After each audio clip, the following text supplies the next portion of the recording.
Okay, hi. I'm Paul, back for another episode of Plusma-cast, the show where I feature professionals of the creative industry to share their experience. And today, or for this episode, I have Richard Ong, who is the founder of petals.org, petals.org, ROPT Create, and Lollipop Labs, followed by his and we're going to cover all this in terms of perhaps entrepreneurship and also the idea of, not only creating something for himself because he is a writer who has published a few books, but also then using it to assist other people, to help people create it for themselves. Yeah. And also the last thing we will cover in addition is his own self journey, how he started from perhaps your earliest inspiration into your beginning of professional work, but then somehow you moved into just doing all this entrepreneurship in the creative work. Yeah. Okay. So Richard, thank you. Thank you for having me. Okay. So to start off, now this show is about sharing how you get into the creative industries and how you sustain yourself. But it all always starts from the first inspirations or the first ideas. Yeah. So what is perhaps your earliest source of inspiration or your earliest idea that you say, hey, is writing something I would do? Yeah. But generally, my path started out in the creative work very, very early on, when I started playing around with watercolors and color pencils in kindergarten. I was never really into art at that early age, but my dad is a creative director at an advertising company. All right. So his influences on me was very, very early on, where he taught me how to do coloring and drawings, which I picked up quite fast at that age. Right. And then additionally, my sister is a writer, and she has gone on to become a journalist at a multinational news agency in UK. So the writing kind of like rubbed off me. So I guess my genetic makeup is not necessarily ingrained, born in me. I was highly influenced by my family growing up. Yeah, so that was how I actually started on my journey as a creative person. Right. Yeah. Okay, so those perhaps your earliest influences. Were there any other icons or any other pieces of work that you found very useful, or very as you say, inspiring? Yeah, definitely. The arts, especially the great artists, that influenced me a lot, because I grew up being a very visual person. Right. I even have photographic memory. If I see something, I can replay it in my mind quite easily, and I've got this strange skill of being able to see something and I can just sketch it out without even thinking about it. It just appears on the paper. What I see, I can just make it appear on the paper. Practically eidetic memory. Yeah. Wow. Yeah. So that's why I don't watch horror movies. Because if I watch something really gory or really scary, I can replay it anytime. Yeah. Yeah. So I'm a very visual person. Sure. And my great influences are, of course, the arts, and including music too. So I play the violin, and music is also one part of my life. So generally, somehow the arts, the writing, and the music came in and out throughout my whole journey until today, and it's stuck with me, and it's manifesting itself into the companies I create, the products I create, whether I want to or not. Okay. It's just something natural that I keep doing. Yeah. Okay. Because curiously enough, one thing is that you say, you've got very early influences of, producing creative works, be it color pencils or watercolor or even writing and music, as you say. But then what looking at your profile, it goes like, it's almost, with you did something that most people would think is practically a turnaround. You went into IT. Yeah, I know what that means. Yeah. So was that? How? It's one thing that this is what we're doing, and then suddenly we go into this. So like IT is very logic minded, right? Yeah, it is. Everything is ones and zeros. especially like when we do solutioning, there's a certain way to do it, there's a structure to do it, there's a process to do it, right? I have to agree with you. It was challenging for me during my whole tenure at my company, but I was equally successful in doing it. Right. So to be honest, before I entered the IT realm, I wanted to become a fashion designer. Okay. And that was the first thing I told my parents, that I wanted to become a fashion designer. Early on, I wanted to go to fashion school. Then, of course, my mom said that, you're not going to do fashion design. I mean, you have to do IT. That's the thing that's going to get you a good pay and a good job. Yeah. So I didn't have a choice. We went to the university that morning and enrolled myself into IT, and I went into IT. And the truth is that I didn't do well in the beginning. I was more playful. I prefer to be outside. I prefer to be more expressive. I joined the art schools. I joined the acting schools. I joined the music schools. Naturally, I gravitated towards that. And my results started to flunk. I started to flunk my programming skills, programming subjects. But there was a turning point in my life where I realized that we can do anything we want. It can go against who we are truly, but we can actually be good at something that we are not necessarily meant to do. So there was a point in time where I wanted to quit IT and I wanted to go into advertising because I thought it's a more creative path, right? And my dad told me to think 3 times about doing that, going down that path, and give IT another chance. And he gave me an advice that changed me forever. Okay. Forever.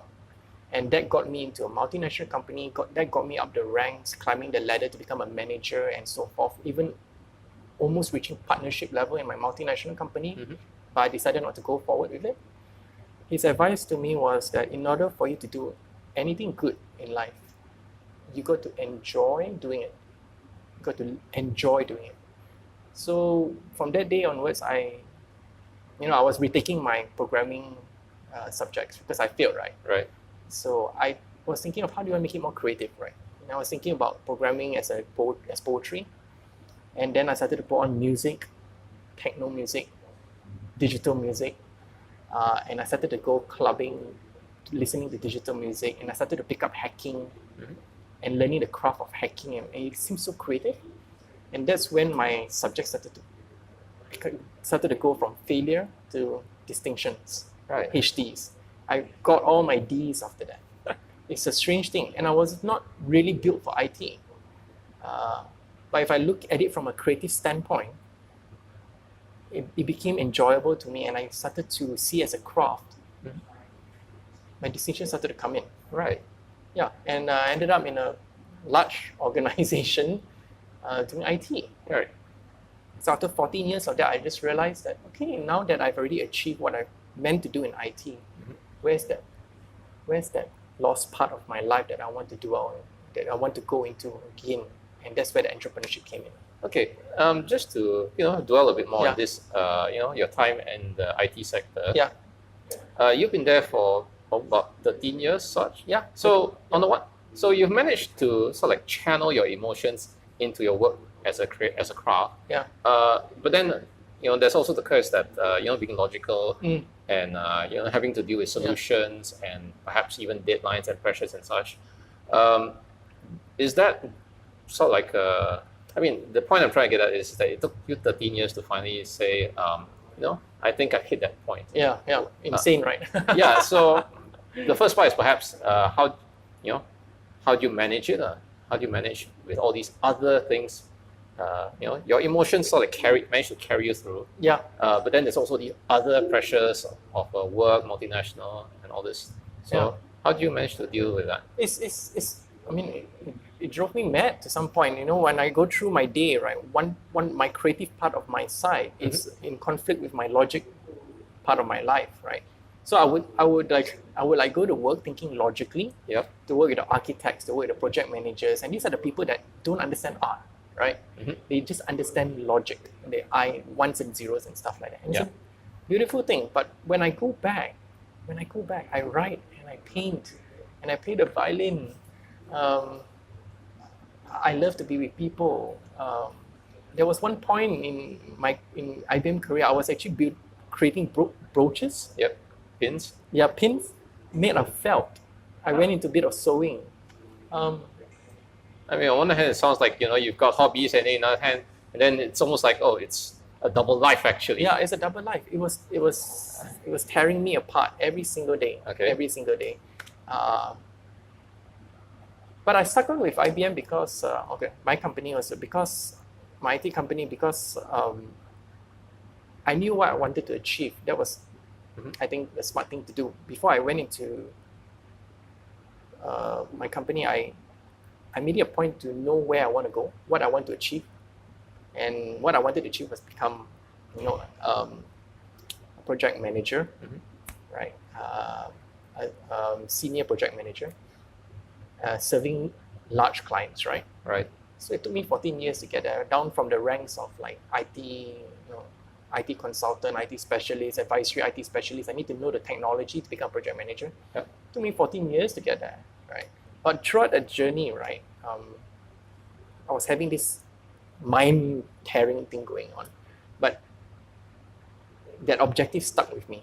I needed to complete what I was meant to do. Right. And that pulled me all the way through, and eventually having me achieve that. So it was very easy for me to like say, okay, now is the time to go. Okay. But if I didn't have that decision making, that why in the beginning, right, it's going to be a real problem.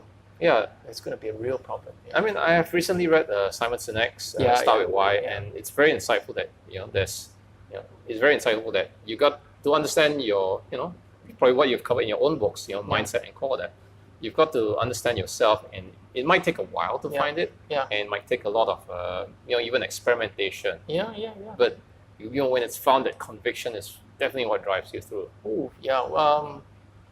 And that when you say when you find it, I think there's not only one time in your life that you find it. You probably find it around 2 to 3 times throughout your. It only hit me around 2 times my whole life that everything aligned.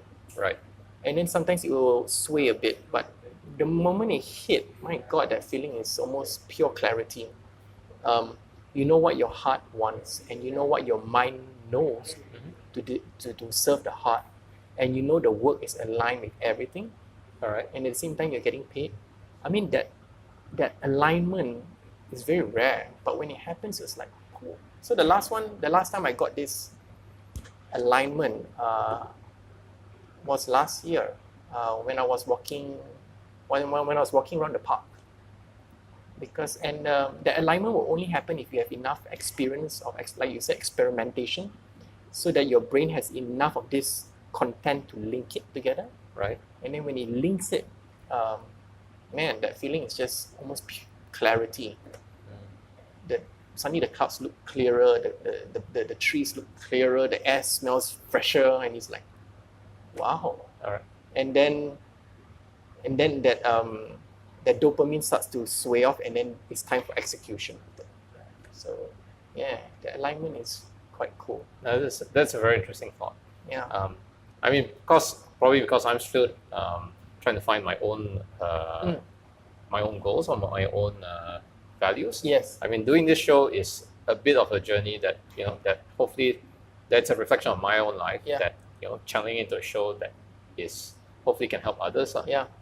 But let's pull it back. Let's bring it back. Okay, so you got out of this IT multinational, and next was Lollipop Labs. Yeah, so I went into Lollipop Lab to help my friend build another company, a tech company. Right.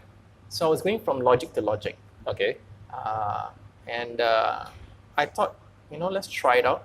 I've tried creating a company before, but I failed miserably. Even though we won the funding, but we failed miserably. So it was time for chapter 2. So I went ahead with it with no regrets, because I've already achieved what I needed to do in the corporate. Okay. I jumped in with him to start this new company, and we went deep dive into logic again, programming and everything, which I'm okay with it. It's creative, I can do it. And it progressed. After 2 years, I realized that I really found a lot of joy in programming, but there's a limit to it. After that limit, it doesn't serve my creative intuition, my need to express with people. And then I realized that, okay, is programming sustainable for me? Am I going to do it in the long run? Is this something that is going to be part of my life? And the answer is no. Oh, no. Okay. And a reflection of it is like, I enjoyed building teams. I enjoyed the craft of starting a company with a mission or a purpose or a why, and that was what I learned. So after 2 years, I realized Lollipop Lab I was seeing the end of the road really quite clearly. Quite clearly, it's either I stay there just for the sake of staying, or I move out to create the companies that I want to create. Now, the dangerous thing I think in life, one of the most dangerous thing I think in life is that you stay back to do something just for the sake of the money, or for comfort, or for not knowing what else to do, but just staying back. It's really, really damaging. If you don't mind my arguing, okay. One is that you were in Lollipop for 2 years, and then you said that 2.5. Yeah. Okay. Yeah. So you just mentioned that I could see where the trend of what it was going, or where it was going, and some might argue that this is what you helped start, then perhaps to see it through. That's what I mean. Correct. So some might argue, say, hey, perhaps you could have, why did you exit instead of see it through that to its full fruition? Yeah. That's a very good question. I had to exit because I feel sad that I cannot bring any more value to the company. Okay. It's not because of anyone. It's not because of the work is something that I'm not interested in, but I don't have the heart left to create more value for people. Right. And so there are two things in my life that really makes me sad, really makes me scared. If I'm on a path that doesn't bring me growth, I can't grow. Or the other one is I'm doing something that does not bring value. I cannot bring value. I feel really sad. So it's not about, it wasn't really so much about exiting because I just don't want to do the job. Okay. Because I cannot bring any more value to the team. The team can operate on its own. Okay. My partner is more technically sound than me. The team which we grew, which I was working with to grow, they are now better than me. Right. So, management 101, when you're on when you're a manager level, your objective is not to make sure the people under you doesn't know as much as you. The objective is to make sure they know more than you, so that you can either go up or you can go out and do something else more valuable. Right. So they have supersede me, which I'm so happy, because then when I exit the company, I don't exit with the company crashing or relying on me. It shouldn't be this way. So the exit plan was executed the way I wanted to. But I needed to go because I wasn't creating value. No, that's very good insight, actually. That's very good insight. Because one of the things when I first saw you, couple of months back on your book launch, you mentioned something about that it's very important to that yourself, whether as in how you position yourself, that you are creating value. Yeah. One is that if you're working for a company and the value is pre-given, it's practically on credit. Whereas if you're out on your own, then you have the challenge is how do you justify your value, or how do you define it? So that I found that very very interesting quote from you. Okay. So from that on, you went to establish ROPT Create, right? Yes. So then was that just another phase, another chapter, another phase, or was that just a shift? another chapter or phase in my life Yeah. that is temporary or No, I mean in the sense that okay, now that you've exited from Lollipop, yeah. is there's probably still that sense of how okay, you've had good teachers or mentors, and they go okay, so you've got the sense that how do I go on to the next challenge or the next value or provide helping others. So how did I guess the question in bottom line is how did ROPT come about then? It was organic. Organic. Yeah, it was organic. The strange thing in life is that a lot of the things are doesn't really plan as you go, as doesn't really plan the way you intend it to be, right? It kind of like gets planned as you go along doing it. So there was a quote by one of the tech leaders. It's either Mark or Larry. That you have to keep moving to find your way. You can't just sit and find your way and then try and execute it. You have to be in the motion. So coming back to ROPT Create, I never planned for it. Okay. Yeah, I was just wanting to create value. So I knew my professor, which I'm quite close to, and he asked me, why not try lecturing to create value to the students that he has. So I said, why not, right? I was a nerve wrack because I never thought I had the skills to teach, and I didn't have the experience to teach. But I wanted to create value for the students because I'm in the community. Right. I know things that I feel they should know. So that helped me out with my nervousness, and I eventually went into Sunway University and teach the master student. I'm not even a PhD holder. All right. I just whack it. I wanted to create value, and that's the power of creating value. If you really want to create value, right, magical things will happen because you're just driven to create value. You're not so scared. Oh no, I don't know whether I'm good enough. But heck, the good enough. Are you creating value? So I went in and then I started to teach entrepreneurship, innovation. I started to bring friends from the field in to share. And then I went into another organization that invited me. It's a Center of Asian Leadership, run by Samuel Kim from Korea. He's from Harvard. And he asked me to share. So I shared. And then after that, I got invited into Sunway Labs, Innovation Labs. Share, Richard, share. I mean, these are paid engagements. Coming back to that theory of if you create value, people will pay you, whether you like it or not. So I got paid.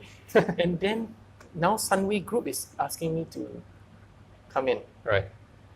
Then I realized, hey, I've been teaching all this weird stuff already.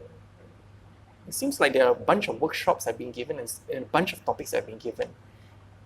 And then if I look at it and I take a step back, right, I actually have programs with me, under me. And if I kind of position it properly, I eventually look like a speaker. And as I go along, if I collect those feedbacks and I put the feedbacks together with the programs, I look like a more credible speaker. And then as I keep on going, talking and sharing, more media are covering me. If I put the media together, I look like an international speaker, right? So I never intended this to be. Okay. It's a creative process, like how art is. You lay the paints over, you mix the paint together, and eventually becomes a piece of art.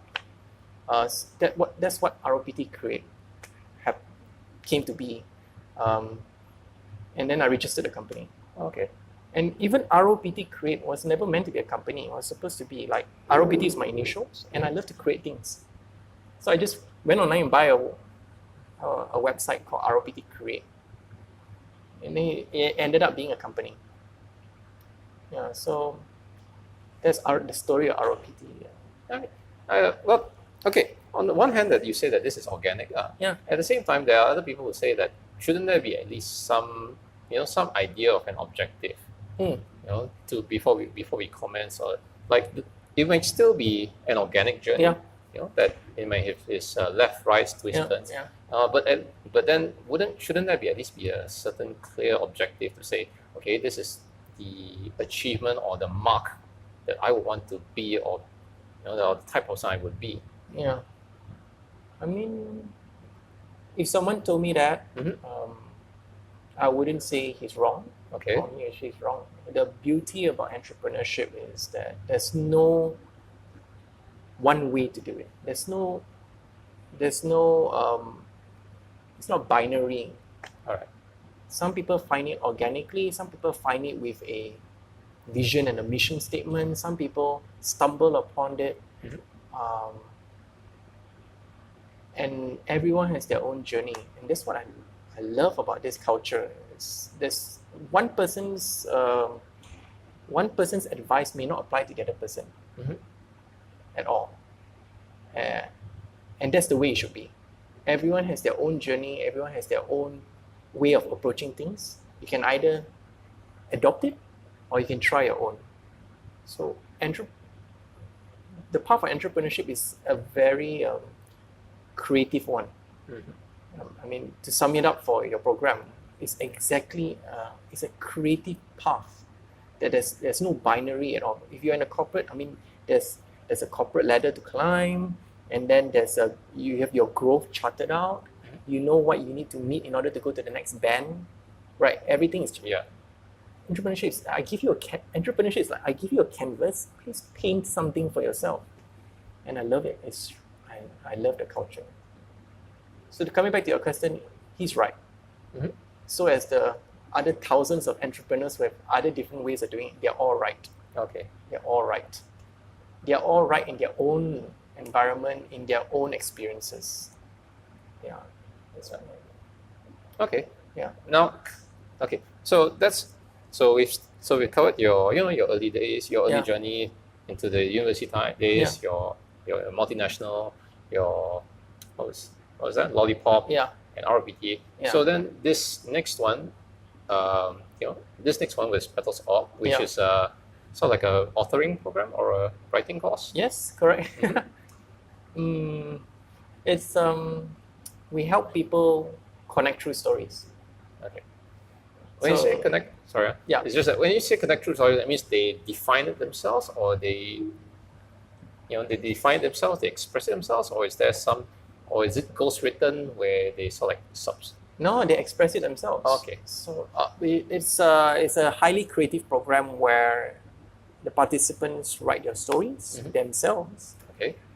Through our canvases and our guidelines, and the next stage for them is to do the illustrations for themselves for the story that they have written. Right. So if the story has 5 chapters, they need to create illustrations for all these 5 chapters.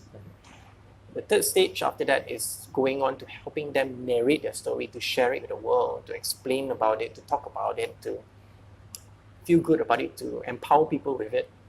And the fourth stage, the last stage, is the magical one. That's when they come into a group of people, physically come, go into either a group or give a reading about their story to connect with people, like face to face. And I see a lot of magic happens at the last stage. Like the last one we did was, we had 3 of our participants. Kam Chan, who is from Laos. He's an introvert and a loner, and he loves to be in solitude. Then we have 2 other refugees who shared their story. One is about her mother, and the other one is about mythical animals, wolves, and so forth. But all these stories kind of like impacted all of us when they shared it, because it's theirs, right? So Petals celebrates that magic. Okay, the magic of connecting through stories. That's how it works. That's how it happened to be. Yeah. Okay. So, but is it like direct? Is it just another idea, or was it an offshoot of recollecting back when you were writing and creating and painting, and then you just like pulled it forward as a project? No, it's an organic thing. Again. Yeah, man. I didn't plan for this Petals thing. I never envisioned whatever it is today. Never. It's honest with you, it's strange. It was originally intended to be a company for adults to write children's storybooks, so that we as adults can teach them values. But then it turned out better that the kids write it themselves? Yeah. That people author it themselves. So yeah, I never thought of that approach until after maybe 6 months later. I wanted to sell the book to a institution called Pusat Kanak-Kanak Tuanku Bainu. I had the privilege of meeting one of the creative directors there, and many other people like artists, writers, and other people. And they asked me one question that just threw me off board. The creative director asked me, Richard, if you're going to write a book, right? How do you know your book is what the children want? Okay. How do you know that you're writing it in the right manner that will really help the children learn? I'm from IT, I'm not really sure. And the truth of the matter is that there are age groups from below 10, between 10 to 18 or 19, and then 19 to 20s, and then 30s. Every age group, you write it differently, you illustrate differently, you read it differently. My God, I was like, oh, let's close down the whole thing and forget about the project. Their advice to me is, why not get the people to write it? Those people in that age group to write their own stories. And it was like this moment of realization. It just flicks petals to another direction.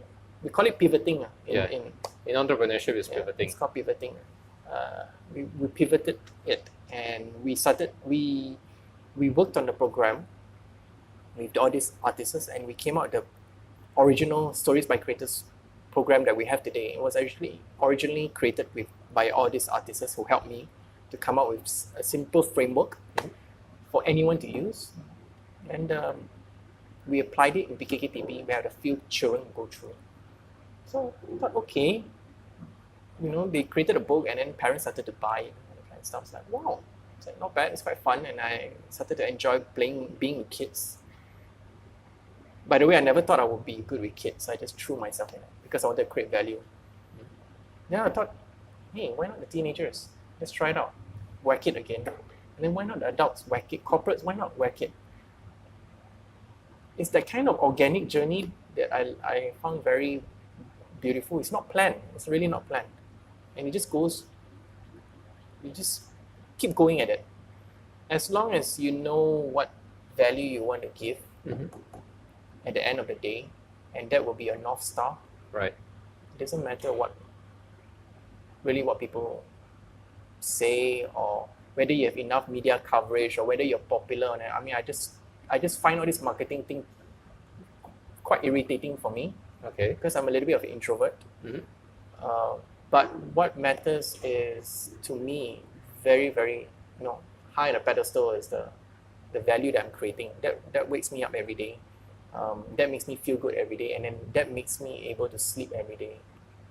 Because throughout that journey, they got a lot of other stuff which annoys me, like tracking the number of visits to your website.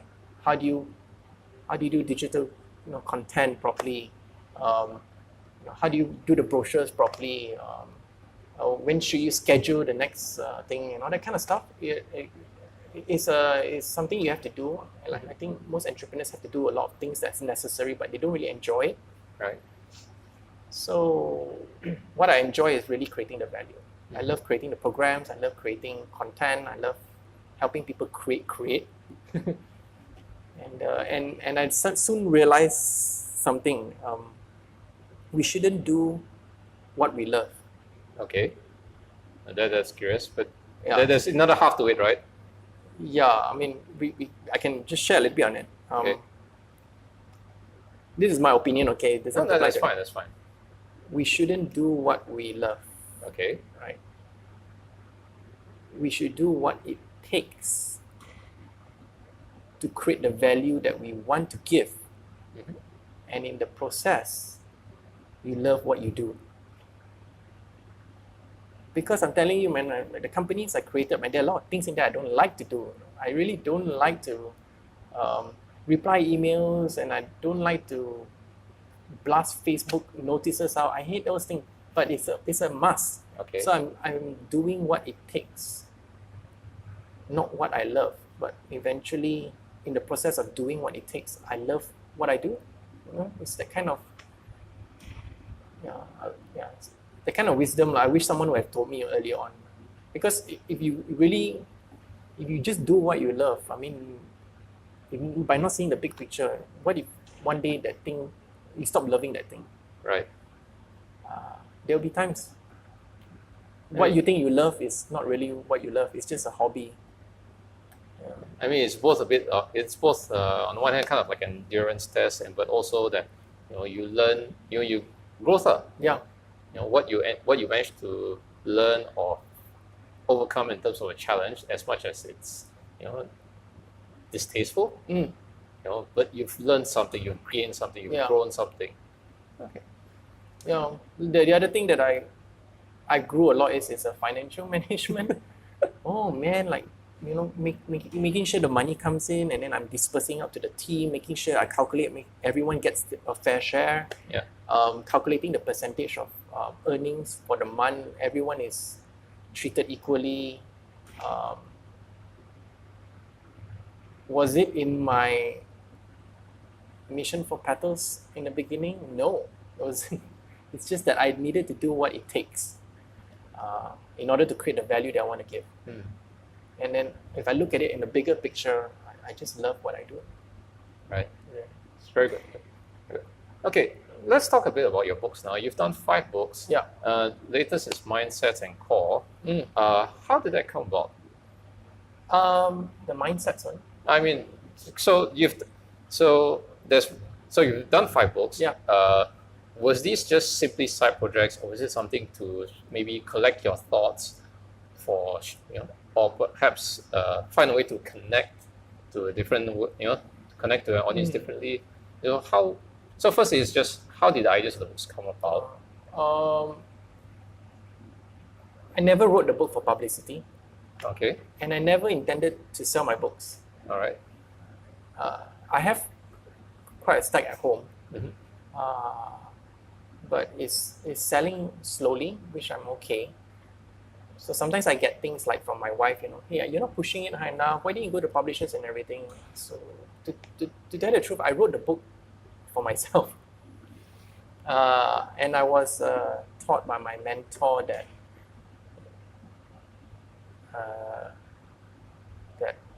as you go through life, right, and you go through different experiences, it's very important to document them. So you don't document them in a Word document. Why not document them in a book that you can share around? It's got a nice cover. And what better way to do it but to do it all by hand? You do the cover, you do the illustration, you do the writing, you do the design, everything. It's much more meaningful. Yep. Rather than writing something, give it to the editor, give it to the designer, get a publisher to market it, everything for you. I prefer the artisan way. So enrich me in the process. But at the same time, it maybe you're right, it helps me come to peace with myself. And it's also a good way for me to leave a legacy for my kids. That was really the main intention. And then organically, BFM Core, WRQ got me to do some promotional things. My books started to sell in the iLabs. I never intended it, really. So really coming back to the creation of value thing, right? If you're really creating value from the heart, right, it will grow organically somehow or the other. I mean, you'll find its resonance and people would, join with your, tie in with your message, right? Yeah. So, like, give another example. Just now I was talking to the founder of WRQ. Yeah. And then I wanted to create value for her to help her with her birth, hypnobirthing. She's actually pregnant. And then in return, she says that MDAC has a proposition for me, for a manifesto to create something for them. I'm not even sure what it is, but it's that organic thing happening again. Right. As long as I don't sway too much from what I want to give, value creation, it could be books or programs or whatever. And suddenly you ask me to code an application because someone wants to pay me 200,000 ringgit. Okay. For the one whole year. I won't do it, man. It's not the value I want to give. I think it's very important that we should have our North Star. What do we want to give? And it's optimal. I mean, and it's also very easy for the mind and the soul and everything that you only have one thing to worry about, that one thing, that value. Mm-hmm. And all these other things are just supporting factors to help you go through it.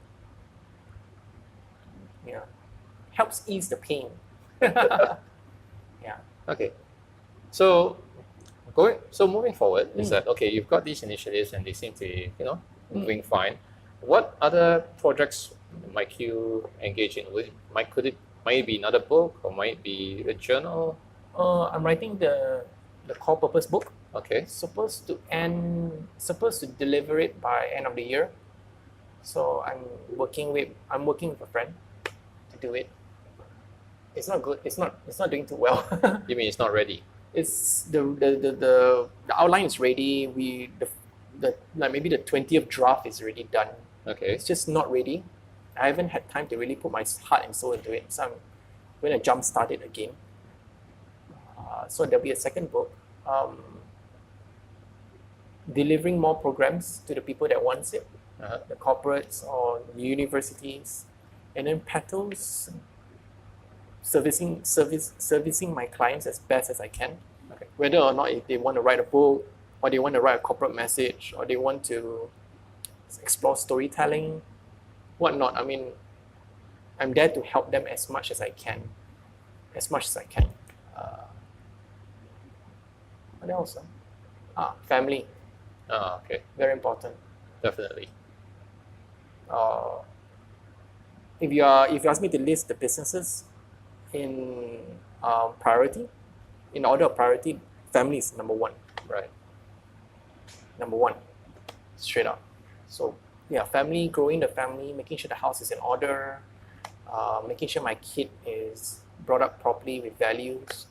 Yeah, it's my primary business, right?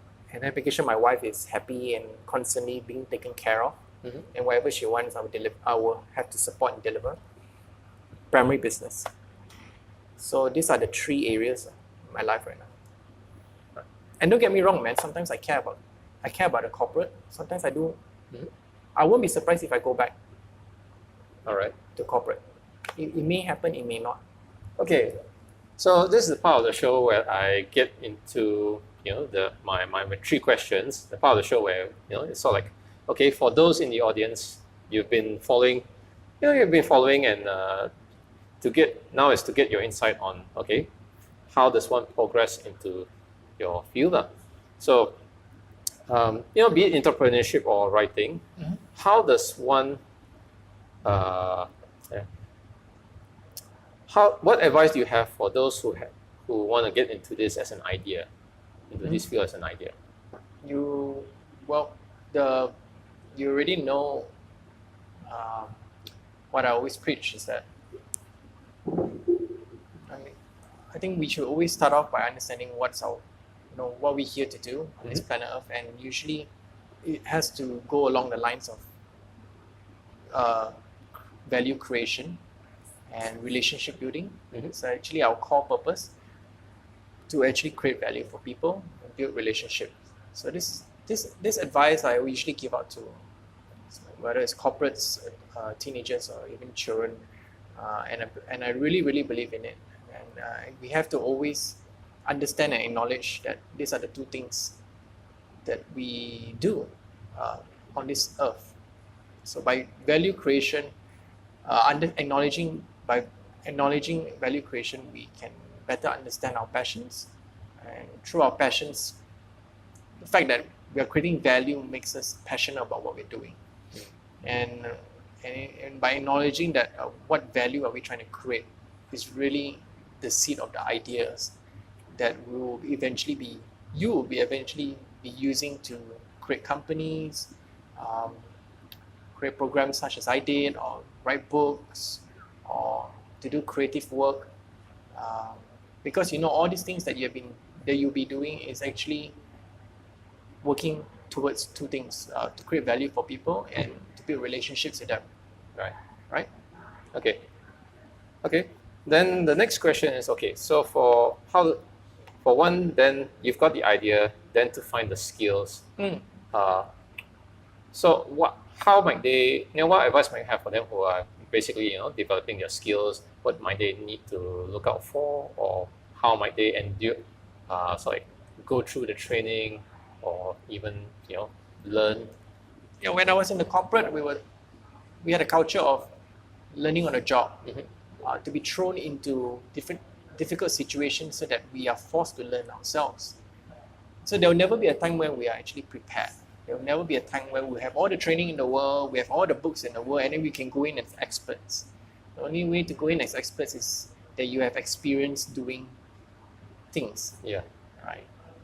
So we were taught to not really focus and depend too much on the training, but to be resourceful, to really just throw yourself into the environment and try and swim and survive in there and learn on the job and try and be resourceful to find answers to your problems.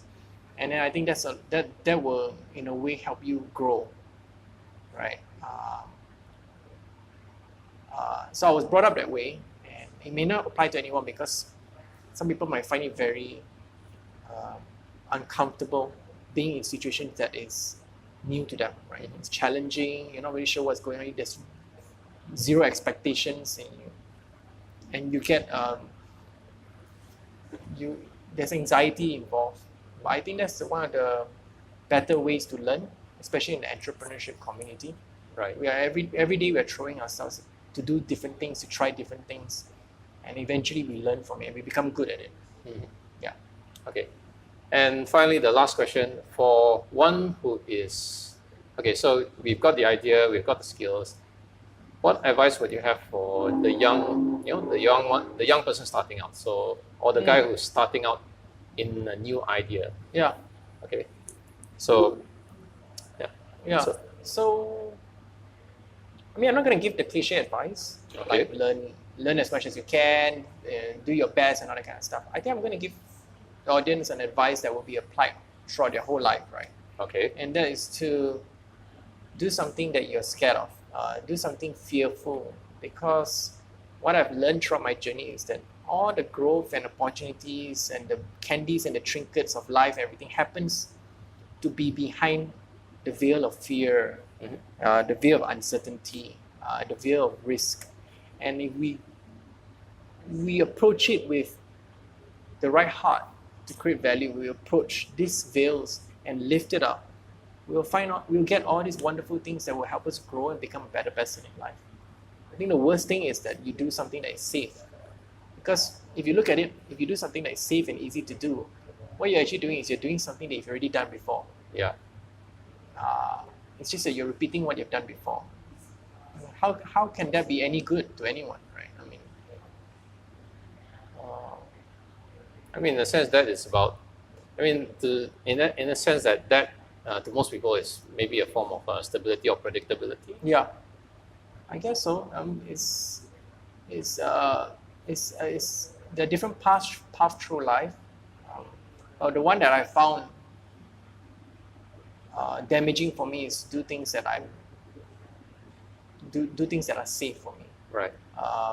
To do the same thing 2 or 3 years in a row, is really damaging for me. I after 3 years, I've grown nowhere. I've gone nowhere. I've grown not much, and I was the same person 3 years ago.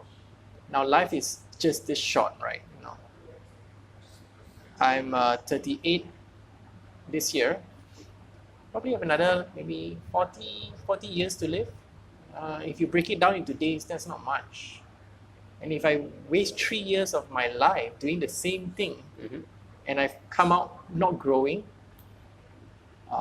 that's bad, right? That's really bad. So I tend to see a lot of value in doing things that are hard. Like if you're in a corporate company and you want to practice this, find a project that's hard to do or scary that no one wants to do. Just jump into it, try it out, try and solve someone's problem that no one else can solve. You're going to start a career outside of corporate, you're going to start a company, there's going to be a lot of fear, maybe income will be very unstable, you're not really sure where you're going. But if you've got the right heart to create value for people, it's one of the fastest way to learn, I think, in that journey. Yeah. Okay. All right. So with our 3 questions, that more or less, well, that almost concludes our show. The last thing is that is there anything you'd like to mention about yourself? Any shameless plug? No shameless plugs. Okay, no shameless plugs. Okay, so with that, my name is Paul. You've seen an episode of Plusma-cast, and being on YouTube and social media, please subscribe, ring the bell, like, dislike, comment. We'd like, participate. Okay. And with that, thank you, Richard. All right, thank you. Thank you. Thank you. Okay.